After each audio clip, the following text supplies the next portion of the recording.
அதோட சிறப்பு நீதிமன்றம் மூலம் இந்த வழக்கை விரைந்து விசாரிக்க அனைத்து முயற்சிகளையும் அரசு எடுத்து குற்றவாளிகளுக்கு உச்சபட்ச தண்டனை கிடைப்பதை உறுதி செய்யும் என்பதை இந்த அவைக்கு நான் மீண்டும் உறுதியோடு தெரிவித்துக் கொள்கிறேன். நான் எதிர்க்கட்சிகளை கேட்க விரும்புவது, யார் அந்த சார் அப்படின்னு சொல்லி குற்றம் சாட்டுறீங்க. உண்மையாக உங்ககிட்ட அதுக்கு ஆதாரம் இருந்தா உயர்நீதிமன்ற உத்தரப்படி அமைக்கப்பட்டிருக்கக்கூடிய அந்த சிறப்பு புலனாய்வு கேட்டுக்கொண்டு கொடுங்க, அதை சொல்லுங்க. ஆதாரம் இருந்தா அதை யார் தடுக்க போறான்? அதை விட்டுட்டு ஒரு மாணவி சம்பந்தப்பட்ட சென்சிட்டிவான வழக்கில் வீண் விளம்பரத்துக்காக, குறுகிய அரசியல் லாபத்துக்காக மலிவான செயலை மீண்டும் மீண்டும் ஈடுபட வேண்டாம் என உங்ககிட்ட நான் கேட்டுக்கிறேன். இங்கு கொண்டு வரப்பட்டிருக்கக்கூடிய கவன ஈர்ப்பு தீர்மானத்தில் பல்கலைக்கழகத்தினுடைய பெயரை சொல்லி நீங்கள் எல்லாம் பேசியிருக்கிறீர்கள். ஆனால் நான் பெயரை சொல்லி அந்த பெயருக்கு ஒரு களங்கத்தை ஏற்படுத்த நான் விரும்பவில்லை. ஏனென்றால் எங்களை எல்லாம் ஆளாக்கியவர் அவர். அந்த உணர்வோடு அந்த பெயரை தவிர்த்து சென்னையில் ஒரு மாணவி மீது நடத்தப்பட்டிருக்கக்கூடிய பாலியல் வன்கொடுமை என்பது மாபெரும் கொடூரம். அதை யாராலும் நிச்சயமாக ஏற்றுக்கொள்ள முடியாது.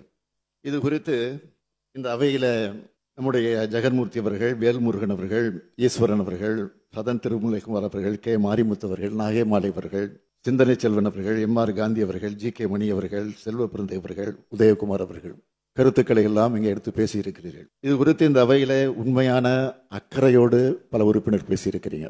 இதை பயன்படுத்தி இந்த ஆட்சி மேல தவறான எண்ணத்தை உருவாக்குவதற்காகவும் சில உறுப்பினர்கள் பேசியிருக்கிறீங்க. சில இல்ல, ஒரு உறுப்பினர் பேசியிருக்கிறார். யாருக்கு எந்த நோக்கம் இருந்தாலும் பாதிக்கப்பட்ட பெண் அந்த பெண் பக்கம் நின்று அவருக்கு சட்டப்படி நியாயம் பெற்று தரக்கூடிய காரியத்தை தவிர தமிழ்நாடு அரசுக்கு வேறு எந்த நோக்கமும் இல்லை என்பதை தெளிவா, உறுதியா, ஆணித்தரமா முதலே நான் சொல்லி விரும்புகிறேன்.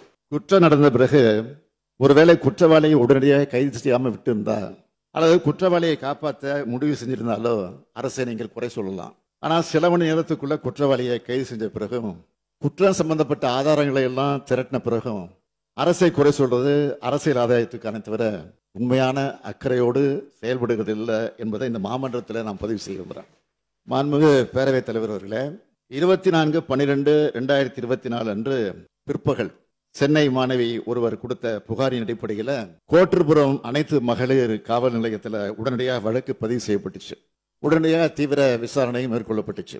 மறுநாள் காலையிலே இந்த சம்பவத்தில் ஈடுபட்ட குற்றவாளி ஞானசேகரன் காவல்துறையால் கைது செய்யப்பட்டார். இது காவல்துறை எடுத்த துரிதமான சரியான நடவடிக்கை. இருந்தாலும் எதிர்க்கட்சி என்ன குற்றச்சாட்டு சொல்றாங்க? முதல் தகவல் அறிக்கை கசிந்தது தொடர்பாக பேசுறாங்க. அதுக்கு காரணம் யாரு? ஒன்றிய அரசின் கீழ் செயல்படுகிற NIC, நேஷனல் இன்ஃபர்மேட்டிக்ஸ் சென்டர், தேசிய தகவல் மையம். அது நம்ம காவல்துறையால் உடனடியாக சுட்டிக்காட்டப்பட்டு அதற்கு பின்னால் அந்த தொழில்நுட்ப கோளாறும் சரி செய்யப்பட்டிருக்கிறது. அது தொடர்பாக அந்த அமைப்பும் நிறுவனமும் விளக்கம் கொடுத்து கடிதமும் எழுதியிருக்கிறாங்க. NIC கடிதமும் எழுதியிருக்கிறாங்க. அடுத்து பாதுகாப்பு இல்லை, கேமரா இல்லை, 19 சொல்ற குற்றச்சாட்டும் உண்மை இல்லை. சம்பவம் நடந்த வளாகத்தில் சுத்தி இருக்கக்கூடிய பகுதிகளில் இருந்த கண்காணிப்பு கேமராக்கள் உதவியோடு தான் குற்றவாளி அடையாளம் காணப்பட்டு கைது செய்யப்பட்டிருக்கிறார்.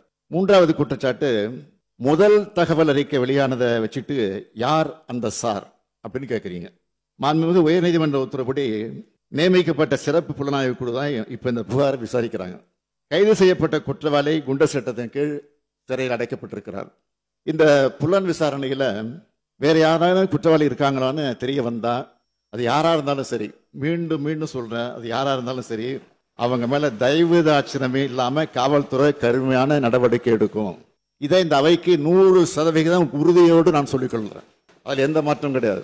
அது மட்டுமல்ல, இன்னும் முக்கியமானது, இந்த வழக்கில் விரைந்து விசாரணை மேற்கொண்டு 60 நாட்களுக்குள்ள குற்றப்பத்திரிகையும் தாக்கல் செய்யப்படும். அதோட சிறப்பு நீதிமன்றம் மூலம் இந்த வழக்கை விரைந்து விசாரிக்க அனைத்து முயற்சிகளையும் அரசு எடுத்து குற்றவாளிகளுக்கு உச்சபட்ச தண்டனை கிடைப்பதை உறுதி செய்யும் என்பதை இந்த அவைக்கு நான் மீண்டும் உறுதியோடு தெரிவித்துக் கொள்கிறேன். நான் எதிர்க்கட்சிகளை கேட்க விரும்புவது, யார் அந்த சார் அப்படின்னு சொல்லி குற்றம் சாட்டுறீங்க.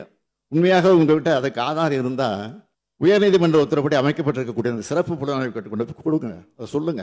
ஆதாரம் இருந்தா அதை யார் தடுக்க போறான்? அதை விட்டுட்டு ஒரு மாணவி சம்பந்தப்பட்ட சென்சிட்டிவான வழக்கில் வீண் விளம்பரத்துக்காக, குறுகிய அரசியல் லாபத்துக்காக மலிவான செயலை மீண்டும் மீண்டும் ஈடுபட வேண்டாம் என உங்ககிட்ட நான் கேட்டுக்கிறேன். இந்த அரசை பொறுத்த வரைக்கும் பெண்களுக்கு எதிரான குற்றங்களை இரும்பு கரம் கொண்டு அடக்கும். இந்த ஒரு சம்பவத்தை வச்சு பெண்களுக்கு பாதுகாப்பே இல்லாமல் இருக்கிறது போல ஒரு சதி தோற்றத்தை உருவாக்க பல முயற்சி செய்யறாங்க. நான் நிச்சயமா சொல்றேன், இது மக்கள் மத்தியில் நிச்சயமா ஈடுபடாது. ஏன்னா நமது அரசு வந்ததுல இருந்து பார்த்துருக்கீங்க, பெண்கள் பாதுகாப்புக்கு எவ்வளவு முக்கியத்துவம் கொடுக்கிறோம், பெண்கள் எதிரான குற்றங்களை எவ்வளவு நடவடிக்கை எடுத்திருக்கிறோம் என்பது தமிழ்நாட்டு மக்களுக்கு நல்லா தெரியும். குறிப்பா பெண்களுக்கு எதிரான வழக்கில் 86 விழுக்காட்டுக்கு மேல 60 நாட்களுக்குள்ள குற்றப்பத்திரிக்கை தாக்கல் செய்யப்பட்டிருக்கு. பள்ளிகள், கல்லூரிகள், பொது இடங்கள்ல பெண்கள் பாதுகாப்பு பற்றி 2,39,000க்கும் மேற்பட்ட விழிப்புணர்வு நிகழ்ச்சிகளை நடத்தி இருக்கிறோம். சத்யா என்ற பெண்ணை ரயில் முன்ன தள்ளி விட்டு கொலை செஞ்ச வழக்கில் மிக குறுகிய காலத்தில் உச்சபட்ச தண்டனையா தூக்கு தண்டனை பெற்றுக் கொடுத்திருப்பது இந்த அரசு தான்.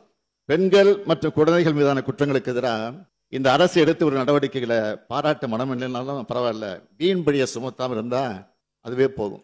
மாண்புமிகு நீதிமன்றமே எதிர்க்கட்சி வழக்கறிஞரை பார்த்து பெண்களின் பாதுகாப்பு தொடர்பான உண்மையான அக்கறையோடு செயல்படுறதை விட்டுட்டு இந்த வழக்கில் ஏன் அரசியல் கணத்தோடு செயல்பட்டீங்கன்னு கேட்டுதான் நான் இங்கே நினைவுபடுத்துறேன். நீதிமன்ற அறிவுரையை பின்பற்றி வீண் அரசியலை தவிர்த்தால பெண்களுக்கு பாதுகாப்பு கொடுப்பதற்கு அது பேருதவியாக இருக்கும்னு தெரிவிச்சுக்க விரும்புகிறேன். இன்னைக்கு தமிழ்நாடு பெண்களுக்கு குழந்தைகளுக்கு பாதுகாப்பு மாநிலமாக திகழுது. இந்த அரசு அமைந்ததிலிருந்து நாங்கள் எடுத்திருக்கக்கூடிய தொடர் நடவடிக்கைகள் தான் இதுக்கு காரணம். இது தொடர்பான ஒரு புள்ளி விவரத்தை நான் சொல்ல விரும்புகிறேன். இந்தியாவிலேயே பெண்களுக்கு பாதுகாப்பான முதல் 10 மாநகரங்களில் நம்ம கோவையும் சென்னையும் இருக்கு. பெண்கள் அதிகம் பேர் வேலைக்கு செல்லும் மாநிலம் தமிழ்நாடு தான் முன்னிலையில் இருக்கு. 10 லட்சத்துக்கு உட்பட்டு இருக்கக்கூடிய மக்கள் தொகை உள்ள சில சிறிய நகரங்களில் திருச்சி, வேலூர், ஈரோடு, சேலம், திருப்பூர் ஆகிய 5 நகரங்களும் முதல் தரவரிசையில் பாதுகாப்பான நகரங்களாக இருக்கு. சென்னை மாணவி விவகாரத்தில் மட்டும் இல்லாமல் எந்த பாலியல் வன்கொடுமை புகாரிலையும் இந்த அரசு நடவடிக்கை எடுக்காம வேடிக்கை பார்த்ததும் இல்லை, விலகி நிற்கிறதும் இல்லை. மனசாட்சி இல்லாம பெண்களின் பாதுகாவலர்கள் மாதிரி பேசுறவங்க கடந்த அதிமுக ஆட்சியில் பொள்ளாச்சியில் என்ன நடந்ததுன்னு கொஞ்சம் நினைச்சு பாருங்க. பொள்ளாச்சியில் நடந்தது ஒரு பெண் சம்பந்தப்பட்ட பாலியல் குற்றம் இல்லை, தொடர்ச்சியா பல பெண்களுக்கு பாலியல் வன்கொடுமை 2 வருஷமா நடந்திருக்கு. ஒரு கும்பல் செஞ்சுட்டு வந்திருக்கு. அன்றைய அதிமுக ஆட்சி எந்த நடவடிக்கை எடுக்கல. சிபிஐ கிட்ட இந்த வழக்கு போன பிறகுதான் உண்மையெல்லாம் வெளிச்சத்துக்கு வந்துச்சு. பாதிக்கப்பட்ட பெண்களில் ஒருவர் தனக்கு நேர்ந்த கொடுமையை பற்றி தன்னோட அண்ணன் கிட்ட சொல்றார். பிரச்சனைக்குரிய 4 பேரையும் அவரே பிடிச்சு கொண்டு வந்து பொள்ளாச்சி டவுன் காவல் நிலையத்தில் ஒப்படைக்கிறார். பாலியல் தொல்லை, ஆபாசமா படம் எடுத்தல், செயின் பறிப்புன்னு புகார் கடிதம் தர்றார். வீடியோக்கள், செல்போன்கள் ஆகியவற்றில் 4 குற்றவாளிகளையும் இவங்க ஒப்படைக்கிறாங்க. இதனை பெற்றுக்கொண்ட போலீசார் வழக்கு பதியல, எல்லோரையும் விடுவிச்சுட்டாங்க. இதுதான் அன்றைய முதல்வர் சார் ஆட்சியில சட்டம் ஒழுங்கு லட்சணம். அது மட்டுமா, பாதிக்கப்பட்ட பெண் கொடுத்த புகாரை அப்படியே குற்றம் செஞ்சவங்கள்ட்ட கொடுத்துட்டாங்க. அந்த புகாரை குற்றம் யார் செஞ்சிருக்காங்களோ அவங்கள்ட்டே கொடுத்துட்டாங்க. இதை எதிர்த்தது அதிமுக பிரமுகர் வார் நாகராஜன் பாதிக்கப்பட்ட பெண்ணோட அண்ணனை தாக்குகிறார். அந்த புகார் மேலே நடவடிக்கை எடுக்காத அரசு தான் அதிமுக அரசு. பிரச்சனை பெருசாக தெரிஞ்சதும் இதில் சம்பந்தப்பட்ட முக்கிய நபரான திருநாவுக்கரசை கைது செய்யாம ஏதோ 3 பேரை கைது பண்ணி கணக்கை முடிக்க பார்த்தாங்க. ஆனா சிபிஐ விசாரணையில பொள்ளாச்சி சம்பவம் முழுவதுமே அதிமுக பிரமுகர்களால் தான் நடத்தப்பட்டது தெளிவா சொல்லிடுறாங்க. இவங்களை காப்பாற்றுறதுக்காக தான் இப்படி ஒரு சம்பவமே நடக்காத மாதிரி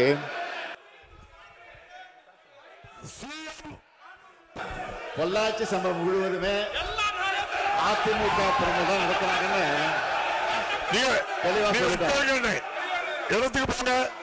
இவங்களை காப்பாற்றுறதுக்காகத்தான் இப்படி ஒரு சம்பவமே நடக்காத மாதிரி அந்த அதிமுக அரசு ஒரு பெரிய நாடகமே ஆடிச்சு.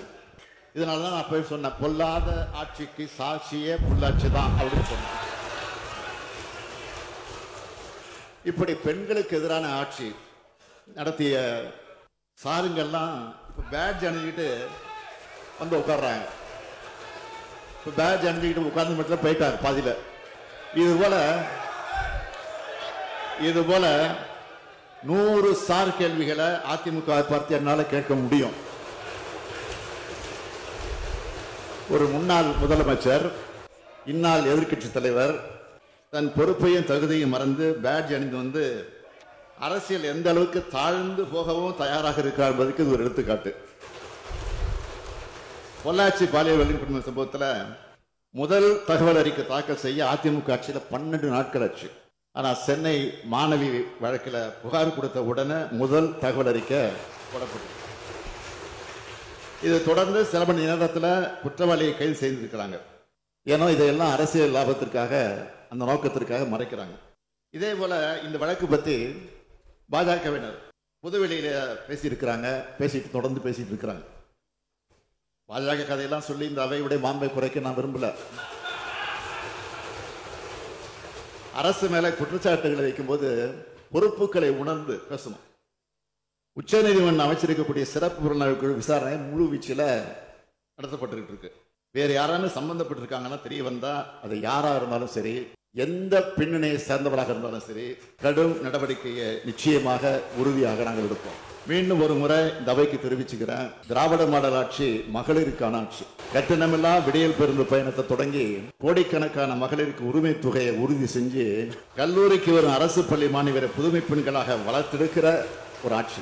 எனவே மகளிருக்காகவே நாள்தோறும் திட்டங்களை தீட்டி அவங்களுடைய பேராதரவோடு செயல்பட்டு வர்ற இந்த அரசு, எனவே இந்த அரசு மேல அடிப்படை இல்லாத குற்றச்சாட்டுக்களை சுமத்தி அதன் மூலமாக களங்கப்படுத்தலாம்னு சிலர் நினைக்கிறாங்க. அது ஒருபோதும் எடுபடாது, எடுபடாது, எடுபடாது. இறுதியா நான் உங்ககிட்ட பணிவோட கேட்கறது, திமுக அரசுக்கு களங்கம் ஏற்படுத்தாத நினைச்சுக்கிட்டு உயர்கல்வி கேட்க வரக்கூடிய மாணவிகளை அச்சுறுத்தி அவங்க கல்வியை கெடுத்துறாதீங்க என்பதுதான், இதுதான் என்னுடைய பணிவான வேண்டுகோள். இதோடு அமைகிறேன். நன்றி, வணக்கம். அண்ணா நகரில் நடைபெற்ற ஒரு சம்பவத்தை பற்றி சில உறுப்பினர் குறிப்பிட்டிருக்கிறார்கள். அதற்கும் ஒரு விளக்கத்தை நான் தெரிவிக்க விரும்புகிறேன். மாண்புமிகு வேல்முருகன் அவர்களும் கவன ஈர்ப்பு கொடுத்திருக்கீங்க, அதுக்கு சேர்த்து பதில் சொல்லியிருந்தாங்க. வேல்முருகன் பேரையை இணைத்துக் கொள்ள வேண்டுகிறேன். மாண்புமிகு பேரவைத் தலைவர் அவர்களே, அவர் விதி 55 கொடுத்திருக்காங்க, அவங்க பேரையை நான் சொல்லிடுறேன். அண்ணா நகர் வழக்கை பொறுத்த வரைக்கும் 10 வயது சிறுமி ஒருவர் பாலியல் வன்கொடுமை செய்யப்பட்ட தொடர்பா அண்ணா நகர் அனைத்து மகளிர் காவல் நிலையத்தில் வழக்கு பதிவு செய்யப்பட்டு அவருடைய உறவினரான இளஞ்சிறார் ஒருவர் கைது செய்யப்பட்டார். காவல் நிலையத்தில் விசாரணை அதிகாரி தங்களை தவறாக நடத்தினதாகவும் குற்றத்துக்கு காரணமான சதீஷ் என்பவரை கைது செய்யணும் சிறுமியின் பெற்றோர் குற்றம் சாட்டியதை தொடர்ந்து இந்த வழக்கு கோயம்பேடு அனைத்து மகளிர் காவல் நிலையம் காவல் ஆய்வாளருக்கு மாற்றப்பட்டது. அதன் அடிப்படையில் நடைபெற்ற விசாரணையில் குற்றம் சாட்டப்படுகிற சதீஷும் கைது செய்யப்பட்டார். இந்த நிலையில மாண்புமை உயர்நீதிமன்றம் இந்த வழக்கை சிபிஐ விசாரணைக்கு மாற்றினாங்க. இந்த உத்தரவை எதிர்த்து காவல்துறை செய்த முறையீட்டில் சிபிஐ விசாரணை தேவையில்லை என்ற முடிவுக்கு வந்த உச்சநீதிமன்றம் தமிழ்நாடு காவல்துறையிலிருந்து 3 IPS அதிகாரிகள் கொண்ட சிறப்பு புலனாய்வு குழுவை நியமித்து விசாரிக்க உத்தரவிட்டாங்க. உச்சநீதிமன்றம் நியமித்த சிறப்பு புலனாய்வு குழு இப்ப இந்த வழக்கில் அதிமுகவை சேர்ந்த 103வது வட்டச் செயலாளர் சுதாகர் என்பவரையும் பெண் காவல் ஆய்வாளர் ராஜு என்பவரையும் நேற்று கைது செய்து அவங்க நீதிமன்ற காவலுக்கு உட்படுத்தப்பட்டிருக்காங்க. சுதாகர் அதிமுக வட்டச் செயலாளர் பொறுப்பில் இருக்காரு, அவரையும் காவல்துறை கைது செஞ்சிருக்காங்க. காவல் ஆய்வாளர் பொறுப்பில் இருக்கிற ஒருவரையும் கைது செஞ்சிருக்காங்க. நான் முன்பு விளக்கம் தந்த சென்னை மாணவி வழக்கில் கைது செய்யப்பட்டவர் நிச்சயமா சொல்றேன், உறுதியாக சொல்றேன், திமுக உறுப்பினர் இல்லை, திமுக ஆதரவாளர். அதை நாங்கள் மறுக்கல. அமைச்சர்களோடு அரசியல்வாதிகளோடு படங்கள் எடுத்திருக்கலாம், தவறு இல்லை. ஆனால் யாராக இருந்தாலும் உண்மையாக திமுக இருந்தாலும் நான் நிச்சயமாக உறுதியாக நடவடிக்கை எடுப்பேன், அதில் எந்த மாற்றம் கிடையாது. ஆனால் திமுக காரன் இல்லை, திமுக உறுப்பினர் இல்லை, திமுக அனுதாவி, அதுதான் உண்மை. எனவே எப்படி இருந்தாலும் கூட அந்த குற்றவாளியை நாங்கள் காப்பாற்றல, உடனடியாக கைது செஞ்சு சிறையில் அடைச்சிருக்கிறதோடு குண்டர் சட்டத்திலும் போட்டிருக்கிறோம். என்னுடைய அரசை பொறுத்த வரைக்கும் எந்த கட்சியாக இருந்தாலும் எந்த தனிப்பட்ட நபராக இருந்தாலும் சரி, ஏன் காவல்துறையாக இருந்தாலும் சரி, பெண்களின் பாதுகாப்பு தான் முக்கியமே தவிர நாங்கள் எதையும் எதிர்பார்ப்பதில்லை. ஆகையால் எதிர்கட்சி நண்பர்களை நான் கேட்டுக்கொள்ள விரும்புவது, குற்ற செயல்கள் எதுவாக இருந்தாலும் குற்றவாளிகள் யாராக இருந்தாலும் நேர்மையா நியாயமா கடுமையா நடவடிக்கை எடுத்து வருகிற அரசை குறை சொல்லாம பெண்களுடைய பாதுகாப்பு தங்களால் என்ற ஒத்துழைப்பை அனைவரும் அரசுக்கு வழங்கிட வேண்டும் என்று கேட்டு அமைகிறேன்.